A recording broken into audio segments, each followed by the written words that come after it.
안녕하세요. 결혼 5년차에 예쁜 아이 하나를 낳아 키우는 맛도 아직 제대로 느껴보지 못한 출산 15일차 여자입니다. 나이는 30대이고 남편이랑은 동갑내기예요. 지금 너무 속상해서 눈이 안 감기는 바람에 혼자 꼭두새벽에 일어나 컴퓨터를 켰습니다. 저희 부부는 결혼할 때 반반 결혼을 했어요. 더 어릴 적에는 함께 살 연인들이 돈을 배분해서 반반 어쩌고 하는 게 그리 달갑게 보이진 않았는데 제가 결혼할 당시에는 제 입으로 먼저 반반 결혼을 외쳐서 했답니다. 남편과 제가 둘 다 공무원으로 밥벌이를 하고 사는 형편이었거든요. 다 벌이가 거기서 거기인 걸 아는데 누구한테 경제적으로 지나치게 의지를 하기가 힘들었고 혼자 어떻게든 결혼 비용을 더 내면서까지 저를 책임지고 공주 대접하듯이 만들어주려고 힘들어하는 남편의 모습이 너무 빤히 보였는지라 제가 먼저 반반 결혼을 할 테니 결혼에 절대로 부담을 가지지 말라고 말을 했었어요. 남편을 향한 저의 당연한 배려였는데 그로 인해 남편은 제게 정말 고마워했고요. 그렇게 결혼을 하면서 신혼집도 반반씩 했고 집에 들어가는 혼수도 반반씩 했습니다. 아예 같이 모아놓은 돈을 예산으로 맞춰놓고서 그 안에서 살 수 있는 것들을 천천히 채워가면서 살았어요. 신혼집 가꾸는 맛에 결혼 생활이 처음부터 재밌었었고 결혼하고 4년이 될 때까지도 아이 소식이 없어서 저희 부부는 비교적 신혼부부 마냥 애정전선에 이상 없이 오래도록 연애하듯 지냈습니다. 그러다가 이번에 제가 아들을 낳았어요. 정말 기다림 끝에 찾아온 아이에다가 일남이녀 집안의 막내 아들인 저희 남편의 대를 이을 손주라서 그런지 시댁에서도 엄청나게 예뻐라 하셨습니다. 특별히 대우까지 바랄 것은 없었으나 시댁에서는 코로나를 조심해야 한다면서 임신한 내내 시댁 근처도 못 오게 하셨고 무슨 일이 있으면 시부모님 두 분이서 직접 집으로 찾아오셔서는 제 몸을 살펴주셨어요. 시어머니는 늘 본인 아들 얼굴 한번 보는 게 먼저셨지만 시아버지께서는 저를 참 딸내미 보듯이 예뻐라 하면서 애지중지 보살펴 주셨습니다. 가끔 걸려오는 시아버지의 안부 인사가 너무 달달하고 감사해서 저도 더욱 아랫사람으로서의 도리를 하고 살겠다며 시아버지께 자주 연락을 했었죠. 시어머니는 그 와중에도 남편 안부가 가장 먼저셨지만 솔직히 기분이 나쁘지는 않았어요. 자기 자식이 먼저여야 하는 것은 부모에게 당연한 일이었고 저희 친정 부모님께서도 남편보다는 제 안부를 가장 먼저 물어봐주곤 하셨는지라 세상 모든 부모들이 가지는 공통점이라 생각을 했거든요. 그러는 와중에 저희 시아버지께서 조금 더 다정하셨던 바람에 시어머니가 더 무심하게 보인다고 여겼습니다. 그래서 시어머니의 태도가 어떤지는 제게 전혀 중요한 게 아니었어요. 오히려 제게는 남보다도 먼저 신경을 써야 할 몸뚱이를 갖추고 있었는지라 시어머니 머릿속까지 훑어볼 여유란 것이 정말 한 개도 없었습니다. 제가 30대 중반이라서 솔직히 아이 낳기 그리 늦은 나이는 아니라 생각을 했어요. 요즘 30대 후반에 결혼하는 사람도 정말 많으니까 저 정도는 그래도 아이 낳기에 양반이 나이이지 않을까 싶었던 것이죠. 하지만 평소 운동을 게을리 해서였는지 아니면 체질이 그냥 병약해서 그런지 임신하고서 임신성 당뇨 때문에 제가 정말 미친 듯이 아프고 힘들었습니다. 당뇨 증상이 일단은 혈당 수치가 올라가는 것이라 바로 즉각적인 증세는 두드러지게 나타나지는 않았지만 조산 진통의 막달에 정말 자주 찾아오더라고요. 당뇨 때문에 일어나는 진통인지는 병원에서도 확실하지 않다고 했으나 당뇨로 인해 제 몸이 전반적으로 붓고 살찌고 또 사소한 움직임마저 쉽지가 않아서 무조건적으로 조심을 해야 했습니다. 혈당을 낮춰야 해서 억지로라도 운동을 해야만 했는데 조산기 때문에 사소한 운동조차도 함부로 할 수가 없는 처지여서 제 몸 상태는 갈수록 악화가 되었어요. 임산부니까 살이 찌는 게 당연한 걸 수도 있겠으나 막달이 다 와가니 정말 기하급수적으로 군데군데 살이 덩어리 친 채로 쪄버렸고 그로 인해 저는 무릎 관절염까지 걸려버렸었네요. 무릎 통증은 물론이고 골반 통증에 요통, 아주 걸려서 나쁘겠다 싶을 만한 것들은 죄다 걸려버린 상황이었습니다. 뱃속아기 태교를 생각해야 하고 아이 출산 후에 어떻게 키워야 하는지 남들처럼 출산 준비를 했어야 했는데 저는 그 모든 것들을 할 수가 없었어요. 출산 후에 내가 정상적으로 살아있을 수 있는지 없는지에 대한 두려움이 더 컸으니까요. 아이보다 내 몸 상태가 슬슬 걱정이 되기 시작하면서 자연스레 스트레스도 많이 받았었고요. 그러다 보니 슬슬 시댁에서도 그렇고 친정에서도 그렇고 저와 함께 출산을 맞이할 긴장을 더 바짝 했었습니다. 어찌 보면 시댁에 가지 못하는 것은 코로나 때문만이 아니라 제 처지에서는 당연한 조치였죠. 그러다 출산을 앞두고 저는 조리원에 들어갔습니다. 병원에서도 산모 걱정이 더 안 좋을 것 같으니 옆에서 관리해줄 사람들이 붙어있는 조리원으로 들어가 산후조리를 하라고 하더라고요. 절대적 안정을 위해서 말이죠. 그래서 저는 육아휴직은 뭐 당연히 냈고 거의 13시간이 꼬박 걸린 진통을 끝으로 아이를 낳자마자 조리원에 들어갔습니다. 조리원에 들어갈 때의 비용은 감사하게도 시아버지와 친정아버지께서 반반씩 내주셨어요. 두 집안에서 며느리 상태가 이 모양인데 당연히 조리원에서 제대로 된 관리를 받아야 하지 않겠냐면서 먼저 나서서는 비용을 반반씩 지불해 주셨다고 해요. 저는 그걸 남편을 통해서 전해 들었고 그래서 감사하다며 시아버지와 친정아버지께 따로따로 전화를 드려 인사도 성심껏 했습니다. 내가 참 결혼하고 남편 복도 있는데 시아버지 복도 있구나 싶어서 전 솔직히 너무 기분이 좋았어요. 먼저 나서서 며느리 산후조리비를 대주는 시아버지란 사실만으로도 저는 참 행복하더라고요. 그렇게 조리원 안에서 절대 안정을 취하며 저는 정말 거의 누워만 있었어요. 간단한 움직임이 필요하다고는 하는 게 산후통이 제대로 치료가 되지 않았던 바람에 움직이는 게 말처럼 쉽지 않았습니다. 오히려 산후 어혈 제거가 불안전한 이유로 혈액순환까지 제대로 되지를 못해서 관절 통증이 더 심해진 상황이었어요. 거의 매번 제 방 안으로 선생님이 찾아와서는 마사지를 해주고 산후 우울증 치료를 해주시는 등 좀 더 특별관리 같은 것을 받았던 듯 합니다. 운이 좋게도 담당 선생님이 저와 같은 상태로 출산하셨던 바람에 당시 제 처지를 잘 이해해 주셨거든요. 간간히 제 방에 와서 말동무도 되어주고 정신적으로 많은 힘이 되어주었어요. 함께 있던 남편도 정말 많이 고마워했고 선생님 말씀대로 퇴소하고 집에 가서도 몸 관리에만 온전히 신경을 쓰겠다고 앞에서 약속도 했었습니다. 그러다 퇴소날이 되었어요. 친정엄마가 저희 집에 오셔서 남는 방에서 숙식을 하며 저를 돌봐주기로 하셨기에 퇴소날 친정 부모님께서 함께 조리원으로 찾아오셨습니다. 다 같이 병원을 나서서 집으로 완전히 들어가기 전 시댁에 인사를 드려야 할 것 같아서 먼저 시댁으로 향했어요. 아무래도 시댁은 저희 부부가 사는 집이랑 거의 1시간이 넘는 거리에 떨어져 살고 계셨기 때문에 저희 집을 한번 왔다 갔다 하려면 시간이 오래 걸리곤 하셨거든요. 그 와중에 저희 친정어머니까지 저희 집에서 지내게 되셨으니 혹 불편해서 자주 찾아오지를 못하실까 싶은 마음이 들었습니다. 그래서 아이 얼굴도 보여드릴 겸 그리고 시아버지께는 제차 조리원 비용을 절반 대주신 것에 대한 감사 인사를 드리고자 외출을 한 김에 찾아가 보려 했어요. 하지만 시댁에 들어가고 나서는 머릿속으로 그렸던 상황과는 정반대의 상황이 펼쳐졌습니다. 힘들게 출산을 했고 저의 힘든 상황을 알아달라고 한 것은 아니지만 적어도 저를 이해해주기를 바랬던 마음이 있었습니다. 여전히 몸이 아프고 쑤시고 제대로 된 움직임도 쉽지 않은 상황이었고 그 몸 상태는 제 몸뚱아리와 얼굴에도 그대로 노출이 되어 있었는데요. 시댁 안에 들어가자마자 저를 환하게 반기면서 어서 오라고 환영을 해주시던 시아버지와 달리 시어머니는 옆에서 왔니? 라면서 아주 떨떠름이 저를 보시더라고요. 그리고는 이내 뒤따라 들어온 저희 친정 부모님하고도 인사를 하는 둥 마는 둥 하더니 자기 아들을 보고서는 아이고 우리 아들 고생했다 라는 말과 함께 오두방정을 떨면서 남편 얼굴을 보듬고 만지고 하시는 겁니다. 졸지에 함께 서 있던 저와 제 친정 부모님이 다 민망할 정도로 말입니다.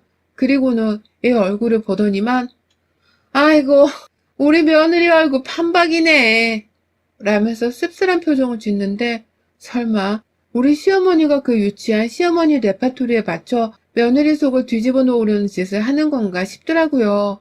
애를 고생해서 낳은 건 나인데 그런 며느리한테는 손주 낳느라고 수고했다는 말 한마디 진심 어리게 해주지를 않고는 보란듯이 바로 옆에 있던 남편만을 걱정하면서 어쩔 줄 몰라 하는 시어머니 태도가 상당히 눈치 보였어요. 저뿐만 아니라 저희 부모님도 가뜩이나 사돈댁에 들어와서 불편한 상황이었는데 시어머니 말뿐새가 그 모양이니 슬슬 기분이 나쁜 듯 하면서도 사돈 눈치를 봐야 했고 오죽했으면 저희 시아버지조차 며느리도 한번 안아줘야지. 애는 며느리가 낳았는데. 라며 분위기를 띄워주려 하셨다니까요. 시어머니 눈치를 보면서 저희 부모님 눈치도 보느라 앉으세요, 사돈. 앉으세요. 라면서 혼자 손님 대접을 하느라 안절부절 하셨고요. 그런데 진짜 가관은 따로 있었어요. 자리에 하나둘 앉은 저희 식구들, 하지만 저는 앉지 못했어요. 출산하면서 절개 부위가 찢어질 대로 찢어진 바람에 아파 죽을 것 같았고, 저는 단순히 시댁 한 번을 가는 길이었는데도 회원부 방석을 꼭 들고 다녔거든요. 차 안에서도 내내 방석에 앉아야 했었고요. 앉는 것보다 차라리 서 있는 것이 낫겠다 싶을 정도여서 불편했지만 저는 그냥 조금씩 다리를 움직여주면서 서 있었습니다. 조리원 안에서도 내내 침대 위에서 일어날 때조차 아프다고 곡소리를 내면서 움직였던 상태였고, 이대로 쭉 출산 후 3개월 동안은 병원을 다니면서 산후풍 치료도 받을 예정이었어요. 그 정도로 의사가 봐도 제 몸이 정상은 아니었던 상황이었고요. 그건 시어머니도 분명히 알고 계셨습니다. 처음에 저를 산후조리원에 보내는 것이 돈 아깝다면서 극구 반대를 하는 바람에 남편이 나서서 제 몸 상태가 어느 정도로 안 좋은지에 대해서 쭉 나열을 하면서 설명을 해드렸다고 하더라고요. 그제서야 시어머니도 안 됐다면서 저를 산후조리원에 보내는 것에 수긍을 하셨고요. 저는 이 사실에 대해서 까마득히 모르고 있다가 한번 친정엄마가 저희 친정아버지를 통해서 엿들었다면서 전해주시더라고요. 시아버지랑 같이 반반 결제를 하기로 합의를 한 상태에서 돈을 받는 일로 전화를 했는데, 수화기 너머로 시어머니가 조리원에 돈 아깝게 뭐하러 보내냐면서 화를 내신 게 마음이 찝찝한 나머지 남편에게 전화를 걸어서 시어머니를 제대로 설득하고 기분 좋게 조리원에 들어가라고 훈계를 하셨다고 하고요. 그걸 저희 엄마가 옆에서 듣게 되어서는 혼자 또 끙끙 앓다가 저한테 시어머니 뒷담화를 해야겠다면서 말씀을 해주셨습니다. 나쁜 뜻의 뒷담화가 아니라 자기 딸내미를 조리원에 돈 아깝다고 안 보내려고 한 시어머니를 향해 섭섭하고 화가 나서 터뜨린 우라통이었죠. 저도 그 말을 나중에야 듣고 나서는 괜히 시어머니께 꿍한 마음이 속에 자리 잡고 있었고요. 누구나 이런 소리를 들으면 시어머니를 공경할 수도 없고 또 정을 줄 수도 없어 할 것이었습니다.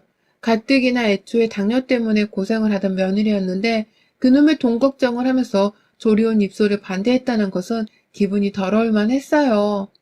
아무튼 그렇게 남편을 통해서 제 상태에 대한 설명까지 들으셨던 분이 바로 저희 시어머니셨는데, 글쎄 어머님이 저한테 큰절 좀 해봐라. 여기서 하면 되겠다. 라고 하면서 거실 바닥에 자리를 깔고 앉더니만 제게 절을 하라며 거실 바닥 쪽으로 손짓을 하더라고요. 그리고 무릎을 꿇고 절을 하라는 뜻이었어요. 갑자기 자기한테 고마워하라면서 절을 하라고 하는데 너무 기분이 더럽더라고요. 얘는 내가 낳았는데 왜 시어머니한테 절을 해야 하나 싶어서 제 얼굴은 차갑게 변했죠. 저뿐만 아니라 저희 친정부모님도 이게 뭔 씨나라 까먹는 소리냐면서 표정이 어두워지셨고요. 그 와중에 제가 먼저 침묵을 깨고는 어머니께 말씀드렸어요. 저요? 저보고 지금 절을 하라고요? 라고 말이죠. 얼토당토 없는 말에 어이가 없어 죽겠다며 황당한 듯 남편과 저희 친정부모님 그리고 시아버지를 모두 번갈아 보면서 말을 했습니다. 그러자 저뿐만 아니라 주변 모두들도 시어머니 눈치를 보는 와중에 아이고 무슨 출산해서 관절로 고생하는 애한테 엎드려 절을 하라고 라면서 웃음이 섞인 불안한 마음을 내비치며 어쩔 줄을 몰라 했어요. 그때까지도 모두가 시어머니를 시어머니로 공경하면서 최대한 예의를 갖춘 채로 말을 하고 있었습니다. 하지만 시어머니는 진심이었어요. 진심으로 저를 꿀리고 싶어 하셨어요. 그래? 방석도 깔아주랴? 라면서 제가 들고 있던 회원부 방석을 자기가 집어들겠다면서 방석 쪽으로 손을 내밀더라고요. 그 순간 저는 방석을 뺏기지 않겠다면서 시어머니 쪽으로 방석을 치워냈고, 그 순간 함께 있던 저희 친정엄마가 도저히 못 봐주시겠었는지 사돈! 라면서 정색을 하며 자리에서 일어나고야 말았습니다. 그 말에 저희 아버지도 자리 잡고 앉아 계시다가 일어나서는 저를 향해 너 가만히 있어! 라며 무섭게 주의를 준 뒤 시어머니를 향해서 얘가 아직 출산하고서 침대 위에서 일어나는 것도 힘들어 합니다. 그런데 거실바닥에 절을 하라니 이게 무슨 말입니까, 사돈? 라면서 쌀벌하게 말을 전하셨어요. 온 집안이 순식간에 얼음장처럼 분위기가 차가워졌고 남편과 저희 부모님도 자기 엄마 사이에서 어쩔 줄을 몰라 하다가 자기 엄마를 말려야겠다 싶었는지 화를 내더라고요. 엄마 왜 이래? 내가 말했잖아. 이 사람 무릎 안 좋다고. 라고 말이죠. 하지만 시어머니는 당당히 말씀하시더라고요. 그래? 나보다 더 무릎이 안 좋대? 환갑이 훨 넘은 나보다 무릎이 안 좋은 거야? 좋은 곳에서 팔자 좋게 산후조리도 했겠다. 시아버지가 돈도 대주셨겠다. 난 그냥 고마워하라고 인사하라고 한 건데 뭐 다들 이렇게 정색을 해서는 라고 하면서 오히려 그 자리에서 기분 나쁘게 자기 말을 들은 사람들을 더 이해할 수 없다는 듯이 고개를 갸우뚱하는 거예요. 급기야 시어머니한테 절 한번 하라고 했더니만 온 가족들이 유세야. 아들 하나 낳은 걸로 뭐 내가 며느리 대접이라도 해줄 줄 알았어? 라면서 화를 내셨고 저도 정말 수치스러움에 더는 못 참겠더라고요. 어머님, 제가 지금 저를 못 올리겠다고 하는 건 아들을 낳았으니 대접받으려고 하는 게 아니잖아요. 제 무릎이 아프고 온몸이 쑤셔서 방석 없음 제대로 앉지도 못하는데 저를 하라고 하니까 못하겠다고 하는 거잖아요. 라면서 저도 있는 그대로를 말씀드렸어요. 적어도 상식이 통하는 분이시라면 이 정도 말을 했을 때 알겠다 혹은 미안하다 정도는 대답하실 줄 알았고요. 그런데 저희 시어머니, 아이고, 그 자리에서 사돈 그리고 며느리랑 기싸움이라도 하려고 작정을 하신 듯이 보였습니다. 자신의 남편부터 시작해서 아들까지 나서서 며느리와 사돈 편을 들면서 자기를 나무라려고 하니 본인 자존심이 많이 상했나 보더라고요. 어디서 너는 그렇게 말대꾸를 하니? 시어머니가 절하라고 하면 그냥 절만 하고 끝내면 될 것. 내가 뭐 엮기라도 들라고 시켰니? 아니면 설거지라도 하라고 시켰니? 인사 한번 하라고 했다가 사람 잡아먹으려 하네. 라면서 갓 태어난 아이가 있음에도 소리를 치면서 저를 혼냈습니다. 제가 절대로 시어머니 말에 공감도 이해도 할 수가 없다며 기분 나쁜 티를 내며 끝까지 서 있으니 결국 어디서 이런 걸 며느리라고 데려와서는 야, 너 나가. 그냥 그러고 나갈 거면 내 아들이랑도 이혼하고 나가. 내가 참 며느리한테서 절 한번 받으려고 오만 사람들 눈총까지 받아야 해? 이혼해. 내 아들이랑 이혼하고 애는 놓고 나가고. 라면서 바득바득 우기며 말 같지 않은 소리를 시전하며 집안의 분란을 일으켰습니다. 부부가 이혼 얘기를 꺼내본 적도 없는데 시무라는 사람이 자기 자존심 하나 챙기겠다며 제 앞에서 심어짓을 하며 소란을 피우는 꼴이었어요. 그러니 당연히 남편도 뭔 이혼이 장난이야? 엄마 왜 이래? 그만해. 라면서 더욱 심호를 나무란 채로 저와 저희 부모님께 머리를 숙여 사과를 했고요. 급기야 시아버지까지 나서서 시어머니를 말리자 어머님은 애는 나한테 주고 이혼을 하라니까? 난 절 한 번 안 하는 며느리 필요 없어. 라면서 더더욱 며느리인 저를 한번 이겨보겠다고 안달을 내셨어요. 이성적인 것은 하나도 찾아볼 수가 없었고 그저 망신 안 당하려고 센 척을 하는 시어머니의 1인 자존심 싸움이었습니다. 그리고 결국 시어머니의 입은 남편의 손에 의해 틀어막혀버렸어요. 뭐 이딴 말도 안 되는 싸움을 다 걸어서는 애 낳은 사람 마음까지 심란하게 하냐면서 기겁을 하던 남편이 결국 애를 데려가겠다 벼르는 시어머니의 말에 어처구니가 없다면서 그 입을 틀어막아 버렸기 때문이에요. 졸지에 시어머니는 저와 저희 친정 부모님이 원망스러운 눈빛으로 바라보고 있는 와중에 자기 아들 손에 입이 틀어막혀 다물어 버리게 되었고 아주 그냥 저희 앞에서 개쪽을 당해버리고 마셨습니다. 한참 말을 못하게 하겠다며 입을 틀어막곤 엄마 제발 제발 그만해 라고 말을 하는 남편의 도움으로 그 사이 저희 가족들은 아이를 안고서 시댁을 나갈 수 있는 시간을 벌 수 있었어요. 나간다기보다는 그냥 더 쓴소리를 듣지 않은 채 다행히 집을 빠져나갈 수 있는 것이었죠. 하지만 숨을 못 쉬겠다며 지 아들 손바닥을 사정없이 내리치는 바람에 남편은 자기 손을 시어머니 얼굴에서 떼어놓았고 시모의 얼굴은 숨을 못 쉬어서가 아니라 흥분하고 소리를 지르면서 지 아들 손을 때려대는 바람에 잔뜩 시뻘개져서는 달아올라 있었습니다. 이렇게 봐도 저렇게 봐도 너무 못나고 한심스러워서 제가 다 쪼개팔릴 지경이었죠. 저러고도 나이 환갑이 넘은 어른이라는 소리를 스스로 할 수 있나 싶기도 하고, 저러고도 나한테서 시무라고 대접을 받고 싶을까 싶기도 해서 말이죠. 그 와중에 시어머니는 안 그래도 나가려는 저와 제 부모님을 향해서 당장 내 집에서 나가버려! 라며 뒤통수에다 대고서 소리를 지르는데 저도 그쯤 되니 어른이고 뭐고 그냥 열불이 나더라고요. 나간다고요. 뭐 저런 시어머니가 다 딸내미 둘이나 있는데도 며느리 입장 한번 이해가 안 되나 보죠? 나도 어머님 같은 분이랑은 상종 못합니다. 다시는 안 찾아올 테니 걱정 마세요. 저 지금 나가요.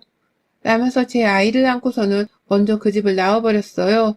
급기야 그 와중에 시아버지는 저와 시어머니를 말리겠다면서 함께 남편 따라 시어머니를 붙잡았고, 얘야, 우리가 잘못했다. 니네 시어머니 성질이 고약해서 이러는 거니까. 라면서 저를 어떻게든 붙잡으려고 하셨지만 저로서는 정말 미련이 하나도 안 남는 집구석이었습니다. 당연히 저한테 따뜻하게 잘 해주시던 시아버지셨기에 감사한 마음도 있고 또 이렇게 헤어지는 것이 속이 상했지만 시어머니의 막말을 다 커버할 만큼의 각별한 사이는 아니었어요. 그러니 저도 이쯤 되어 시댁이란 연을 끊고 내 애나 열심히 보면서 살아야겠다는 생각을 당연스레 할 수밖에 없었던 것이죠. 제가 그렇게 독하게 나오니 얼떨결에 저희 친정엄마는 저와 제 아이를 챙기겠다며 저를 따라 나오셨고 저희 아버지는 남아서 남편에게 화를 내고 계신 건지 아니면 시어머니께 화를 내고 계신 건지 무슨 상황을 이따위로 만드는 거야? 라면서 불같이 화를 내셨어요. 절대로 다신 내 딸이 이 집구석에 들어오게 하나 보라면서 시부모님 앞에서 으름장을 내려놓으시니 남편이 잘못했다고 사과를 하는 목소리가 집 밖까지 다 들리더라고요. 정말 제 마음은 너무 찢어질 듯 아팠습니다. 절개 부위가 찢어져서 아픈 것만큼이나 마음이 너덜너덜해져서는 아파 뒤질 것 같았어요.